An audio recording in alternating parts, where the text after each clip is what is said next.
I do feel a little anxious. I will say, like, everyone is very concerned about like their futures. I'm not stressed about it because I have hope in the American people. Honestly, it makes me feel a little anxious about how my future is going to look, especially as a woman. A new study by Myriad Genetics released 2 days before the first debate shows 2 in 5 Americans report feeling depressed or anxious about the upcoming presidential election. The brain resists change. So even if the election is a good thing, if the change is a positive thing, it's still the fear of change. The results also reveal members of the LGBTQ plus community are more likely to feel anxious about the election compared to the general public. Gen Z and millennials are more likely to feel depressed about it compared to Gen X and baby boomers, and a third of those already diagnosed with anxiety or depression feel the election is making their symptoms worse. Psychiatry specialist Dr. Thomas Valenti says the emotions are stirred up by the unknown. People worry, how is it going to affect me?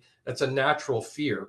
But then, is it going to affect me financially? Is it going to affect me in terms of my health care, my access to care, cost of medications? With election coverage saturating TV and social media, it becomes difficult to escape. Dr. Valenti says if it's causing negative thoughts and feelings, shut it off and try to avoid it. Meditation, yoga, Tai Chi, aromatherapy, art, all of these can be beneficial.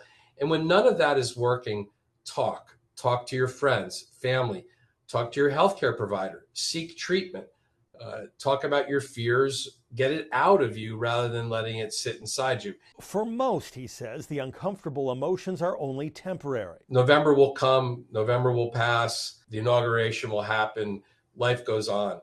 Put it into context. It's not the end of the world, right? I think sometimes our fears get exaggerated, our mind runs uncontrolled, and then we end up in a dark place. But if those feelings don't go away, don't be afraid, seek help. Solutions are always possible. Dr. Valenti advises people to seek professional help if the stress and anxiety begin affecting your physical health, your work, or your family life. In Atlanta, John Seri, Fox News.